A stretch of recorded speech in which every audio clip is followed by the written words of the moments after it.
పంచాయతీ ఎన్నికల్లో వికలాంగులకు రాజకీయ రిజర్వేషన్ కల్పించుకుంటే పరిగి నుంచి కాంగ్రెస్ ప్రభుత్వం పతనం ప్రారంభిస్తామని భారత వికలాంగుల హక్కుల పరిరక్షణ సమితి రాష్ట్ర అధ్యక్షులు గిద్ది రాజేష్ అన్నారు. మంగళవారం వికారాబాద్ జిల్లా పరిగి మండల కేంద్రంలో సంఘం మండల అధ్యక్షులు పసుల చంద్రయ్య అధ్యక్షత నిర్వహించిన భారత వికలాంగుల హక్కుల పరిరక్షణ సమితి పరిగి మండల రాజ్యాధికార సాధన సభకు ముఖ్య అతిథిగా హాజరయ్యారు. భారత వికలాంగుల హక్కుల పరిరక్షణ సమితి అధ్యక్షులు గిద్ది రాజేష్ కార్యక్రమాన్ని ఉద్దేశించి మాట్లాడుతూ తెలంగాణ అసెంబ్లీ ఎన్నికల ముందు తాము అధికారంలోకి వస్తే అద్దె నెల నుంచి వికలాంగులు 6,000 పెన్షన్ పెంచడంతో పాటు కూడా ఓటీసీలు వికలాంగులకు 100% ఉచిత ప్రయాణ సౌకర్యం కల్పిస్తామని, రాష్ట్రంలో వికలాంగుల అట్రాసిటీ చట్టం 2016 సమర్థవంతంగా అమలు చేస్తామని, రాష్ట్ర వ్యాప్తంగా ఖాళీగా ఉన్న వికలాంగులు బ్లాక్ లాక్ ఉద్యోగాలను భర్తీ చేస్తామని, నాడు పిసిసి అధ్యక్షుని హోదాలో మనం పెట్టి మరి వికలాంగులకు హామీలు ఇచ్చి వికలాంగుల ఓట్లను కొల్లగొట్టి వికలాంగుల ఓట్లతో ముఖ్యమంత్రిగా గద్దెనెక్కిన తెలంగాణ ముఖ్యమంత్రి రేవంత్ రెడ్డి తన 14 నెలల పాలనలో వికలాంగులకు ఇచ్చిన ఏ ఒక్క హామీని నెరవేర్చకపోవడమే అడుగడుగున వికలాంగుల సమాజంపై వివక్ష ప్రదర్శిస్తూ వికలాంగుల సమాజాన్ని చిన్నచూపు చూస్తున్నారంటూ ముఖ్యమంత్రి రేవంత్ రెడ్డి వికలాంగుల సమాజాన్ని చిన్నచూపు చూస్తున్నారన్నారు. Congress party AICC Congress party ఎన్నికల మేనిఫెస్టోలో మరి పేజీ నెంబర్ 9 మరి ఐటమ్ నెంబర్ 8లో ఏం పేర్కొన్నారంటే, గతంలో మేము పాలించినటువంటి ఛత్తీస్గఢ్ కానీ రాజస్థాన్లో ఏ విధంగానైతే వికలాంగులకు గ్రామ పంచాయతీ ఎన్నికల్లో రిజర్వేషన్ కల్పించడమో తెలంగాణలో కూడా ఖచ్చితంగా మేము గ్రామ పంచాయతీ ఎన్నికల్లో వికలాంగులకు రాజకీయ రిజర్వేషన్ కల్పిస్తామని చెప్పేసి మరి ఏఐసిసి మేనిఫెస్టోలో కాంగ్రెస్ పార్టీ పేర్కొని తెలంగాణ రాష్ట్రంలో 8 మంది పార్లమెంట్ సభ్యుల విజయానికి వికలాంగుల సమాజం దోహదపడే విధంగా ఆ రోజు ఎన్నికల్లో హామీ ఇచ్చారు. రేవంత్ రెడ్డి గారు ఎలక్షన్ ముందు అసెంబ్లీ ఎన్నికల ముందు ఇచ్చినటువంటి హామీని, పార్లమెంట్ ముందు ఇచ్చినటువంటి హామీని కూడా విస్మరించి వికలాంగుల సమాజాన్ని చిన్నచూపు చూస్తున్నటువంటి నేపథ్యంలో ఖచ్చితంగా గ్రామ పంచాయతీ ఎన్నికల్లో ఒక పక్క బీసీ రిజర్వేషన్ల కోసం తెలంగాణలో ఉద్యమం నడుస్తూనే ఉన్నది. గ్రామ పంచాయతీ ఎన్నికల్లో 42% బీసీలకు రిజర్వేషన్ ఇచ్చేందుకు కూడా కాంగ్రెస్ పార్టీ ముందడుగు వేస్తుంది. దాని మీద ప్రత్యేక అసెంబ్లీ సమావేశం పెట్టి కేంద్రానికి ఆ బిల్లును పంపుతామని చెప్పేసి ఈ మధ్య కాలంలో ఉప ముఖ్యమంత్రి బట్టి విక్రమార్క గారు చెప్తున్నారు. కానీ ఏండ్ల తరబడి బీసీ రిజర్వేషన్ మేము స్వాగతిస్తున్నాం. కానీ ఏండ్ల తరబడి స్వతంత్రం ఈ దేశాన్ని స్వతంత్రం వచ్చిన దగ్గరకు కూడా అణచివేతకు గురే అవమానాలు ఎదుర్కొని రాజ్యాధికారానికి దూరమైనటువంటి మా వికలాంగుల సామాజిక వర్గానికి మీరు ఏదైతే గ్రామ పంచాయతీ ఎన్నికల్లో మేము రాజస్థాన్ ఛత్తీస్గఢ్లో మా కాంగ్రెస్ పార్టీ గతంలో ఏ విధంగా అయితే రిజర్వేషన్ ఇచ్చిందో అదే విధంగా రిజర్వేషన్ కల్పిస్తామని చెప్పేసి హామీ ఇచ్చి ఏఐసిసి మేనిఫెస్టోలో పెట్టి నేటి వరకు కూడా అంశాన్ని అమలు చేయకపోవడంతో ఇవాళ రాష్ట్ర ముఖ్యమంత్రి వికారాబాద్ జిల్లాలో ఉన్నటువంటి పరిగి నుంచే కాంగ్రెస్ పార్టీ పతనం ప్రారంభించడమే లక్ష్యంగా మేము ఈరోజు పరిగి నియోజకవర్గ కేంద్రంలో ఈ సమావేశాన్ని ఏర్పాటు చేసుకున్నాం.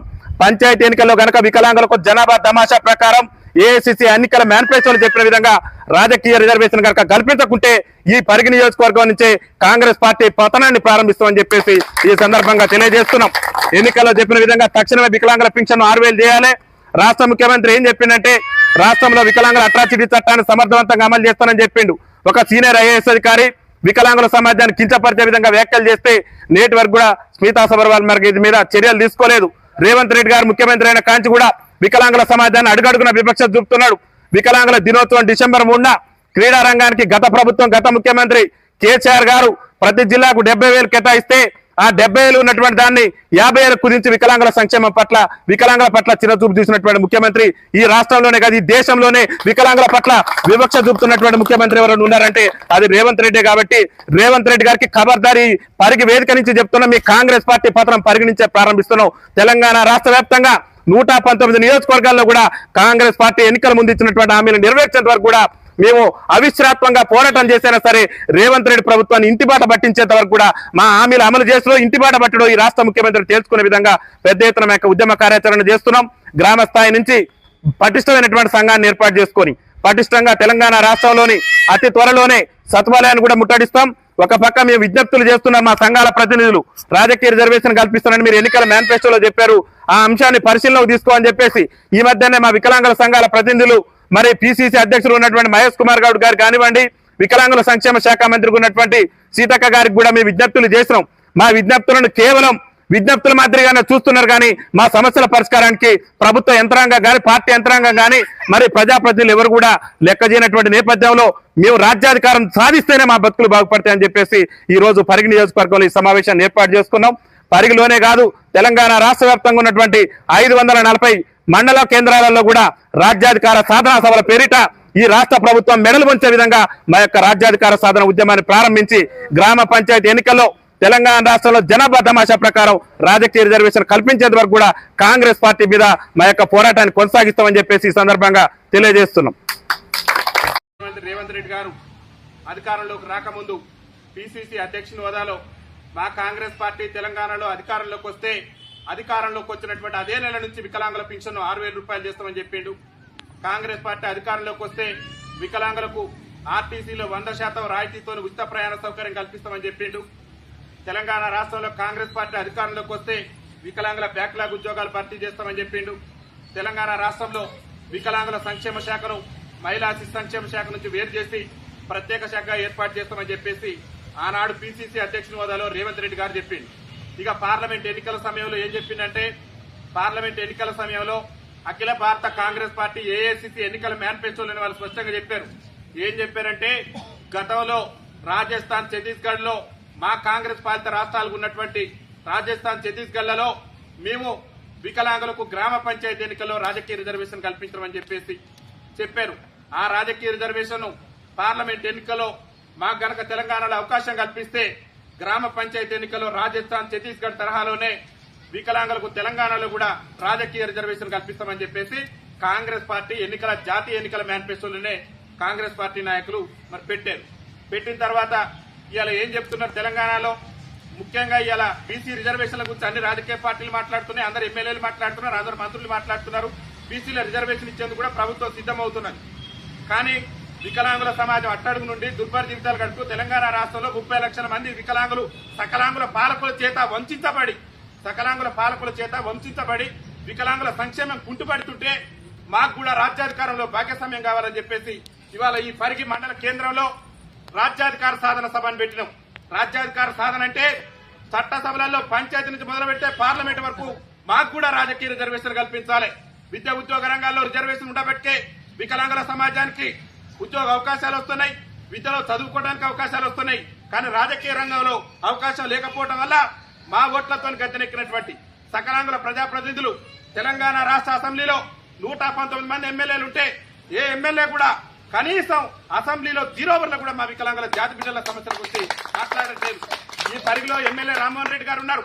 ఎమ్మెల్యే రామ్మోహన్ రెడ్డి గారికి ఒక సకలాంగుల సమాజం ఓట్లేస్తున్న ఎమ్మెల్యే కాలే, వికలాంగుల సమాజం కూడా రామ్మోహన్ రెడ్డి గారికి ఓట్లేస్తున్న ఎమ్మెల్యే అయింది. కానీ ఏనాడన్నా ఈ తెలంగాణ అసెంబ్లీలో ఎమ్మెల్యే రామ్మోహన్ రెడ్డి గారు అసెంబ్లీలో మైక్ పట్టుకొని తెలంగాణ రాష్ట్రంలో ఈ పరిగి నియోజకవర్గ కేంద్రంలో ఉన్నటువంటి వికలాంగుల జాతి బిడ్డల సమస్యల మీద అసెంబ్లీలో మైక్ పట్టుకొని మాట్లాడిండా? అంటే మా ఓట్లు కావాలి కానీ మా బాధలు మా వేదన ఈ రాష్ట్ర ప్రభుత్వాలకు ఈ ఎమ్మెల్యేలకు పట్టదా అని చెప్పేసి మేము ఈ పరిగి వేదిక నుంచి రామ్మోహన్ రెడ్డి గారిని అడుగుతున్నాం. మీకు చిత్తశుద్ధి ఉంటే మీ కాంగ్రెస్ పార్టీ ఎన్నికల మేనిఫెస్టోలో పెట్టింది, జాతీయ ఎన్నికల మేనిఫెస్టోలో పెట్టింది. ఇవాళ పైసా ఖర్చు లేకుండా కాంగ్రెస్ పార్టీకి చిత్తశుద్ధి ఉంటే పైసా ఖర్చు లేకుండా మన అనేక మంది వికలాంగుల సోదరులకు రాజకీయ అవకాశాలు వచ్చేటటువంటి అవకాశం ఉంది. ఇలా 6,000 రూపాయలు పింఛన్ చేస్తానని చెప్పేసి మీ ముఖ్యమంత్రి గారే చెప్పిండు. నిలదీయండి రామ్మోహన్ రెడ్డి అన్న, నిన్న అసెంబ్లీకి పంపింది మా వికలాంగుల జాతి బిడ్డలే. నిలదీయండి ముఖ్యమంత్రి గారు, మేము అధికారంలోకి వచ్చిన నెల నుంచే మీరు 6,000 రూపాయలు పింఛన్ ఇస్తానన్నారు. ఇలా వికలాంగుల సమాజం తిరగబడ్డది, ఇలా రోడ్ల మీదకి వస్తున్నారు. మీరు ఎన్నికల్లో ఇచ్చినటువంటి హామీలు అమలు చేయమని చెప్పేసి డిమాండ్ చేస్తున్నారు. మీరు తలకాయ ఎత్తుకొని తిరిగేటటువంటి పరిస్థితి లేదని మీ ముఖ్యమంత్రి గారు నిలదీయండి రామ్మోహన్ రెడ్డి అన్న. ఈ పరిగి వేదిక నుంచి మేము అడుగుతున్నాం. 6,000 రూపాయలు పింఛన్ అదే నెల నుంచి ఇస్తానన్నావు. వికలాంగుల హక్కుల చట్టాన్ని రాష్ట్రంలో అమలు చేస్తానని చెప్పిండు. కేంద్ర ప్రభుత్వం వికలాంగులను కుంటి గుడ్డి అని వైకల్యం పేరుతో ఎవరైనా దూషిస్తే కేంద్ర ప్రభుత్వం 2016లో నరేంద్ర మోడీ గారు ప్రధానమంత్రి ఉన్న సమయంలో ఎస్సీ ఎస్టీలకు ఏ విధంగానైతే అట్రాసిటీ చట్టాలు ఉన్నాయో, వికలాంగుల సమాజాన్ని ఎవరు చులకన చేసినా, వికలాంగుల సమాజాన్ని ఎవరు అవమానపరిచినా వాళ్ళకు కూడా పటిష్టమైనటువంటి చట్టం ఉండాలని చెప్పేసి నరేంద్ర మోడీ గారు 2016లో చట్టం చేస్తే తెలంగాణ రాష్ట్రంలో నేటి వరకు కూడా చట్టం అమలు చేయడానికి ఈ రాష్ట్రాల ముఖ్యమంత్రులు ఇవాళ చిన్న చూపు చూస్తున్నారు వికలాంగుల సమాజం పట్ల. రేవంత్ రెడ్డి ఏం చెప్పిండు? అభయాస్త్రం మేనిఫెస్టోలో పేర్కొన్నాడు. ఏం పేర్కొన్నాడంటే మేము అధికారంలోకి వస్తే రాష్ట్రంలో వికలాంగుల అట్రాసిటీ చట్టం సమర్థవంతంగా అమలు చేస్తానని చెప్పిండు. అరే ఒక సీనియర్ ఐఏఎస్ అధికారి నీ ప్రభుత్వంలో మరి పబ్లిక్ సర్వీస్ కమిషన్ నెంబర్గా ఉన్నటువంటి స్మితా సబర్వాల్ గారు మా జాతి బిడ్డలు ఏలం చేసే విధంగా, మా జాతి బిడ్డలు కించపరిచే విధంగా మాట్లాడితే నేటి వరకు కూడా నువ్వు మీద చర్యలు తీసుకోలేదు. నువ్వేం అమలు చేస్తావు వికలాంగుల చట్టాన్ని రాష్ట్రంలో? నీకు చిత్తశుద్ధి ఉంటే వెంటనే స్మితా సబర్వాల్ గారి మీద 2016 వికలాంగుల హక్కుల చట్టం మీద ప్రభుత్వమే కేసు నమోదు చేయించాలని చెప్పేసి ఈ పరిగి వేదిక నుంచి మేము డిమాండ్ చేస్తున్నాం. ముఖ్యంగా ఏం చెప్పిండు? తెలంగాణ రాష్ట్రంలో వికలాంగుల విద్యార్థుల పరిస్థితి దయనీయంగా తయారైపోయింది. ఇలా నూతన జిల్లా కేంద్రాలలో వికలాంగుల హాస్టళ్లలో తెలంగాణ రాష్ట్రంలో పింఛన్ల విషయంలో కూడా, ఆసరా పింఛన్లు కూడా నూతన పింఛన్లు రాష్ట్రంలో ఇంతవరకు రాక అనేక మంది మా వికలాంగుల సోదరులు సదరం సర్టిఫికెట్లు వచ్చినాయి. ప్రభుత్వం వచ్చి 14 నెలలు గడుస్తుంది.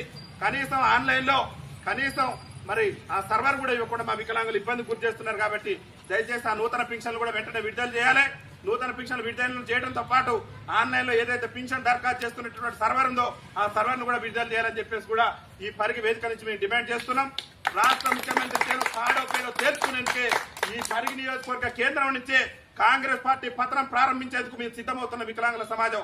గ్రామ పంచాయతీ ఎన్నికల్లో కనుక వికలాంగులకు జనాభా తమాషా ప్రకారం రాజకీయ రిజర్వేషన్ కల్పించుకుంటే ఈ పరిగి నియోజకవర్గ కేంద్రం నుంచే కాంగ్రెస్ పార్టీ పత్రాన్ని ప్రారంభిస్తామని చెప్పేసి తెలియజేస్తూ ఇంత పెద్ద ఎత్తున ఈ పరిగి నియోజకవర్గ కేంద్రంలో పరిగి మండల కేంద్రంలో మరి ఈ రాజ్యాధికార సాధనా సభను నిర్వహించినటువంటి సంఘ మండల అధ్యక్షుడైనటువంటి పసులు చంద్రయ్య గారికి, అదేవిధంగా ఈ కార్యక్రమంలో నాతో పాటు విశిష్ట అతిథులుగా విచ్చేసినటువంటి జిల్లా అధ్యక్షులు మరి సుధీర్ గారు కూడా ఈ జిల్లాలో ముఖ్యమంత్రి జిల్లా అయినప్పటికీ ఎక్కడ కూడా వెనకడుగు వేయకుండా తాడో పేడో తేల్చుకునేందుకు కూడా నేను సిద్ధమని చెప్పేసి సుధీర్ గారు కూడా గౌరవ జిల్లా అధ్యక్షులు పోతరా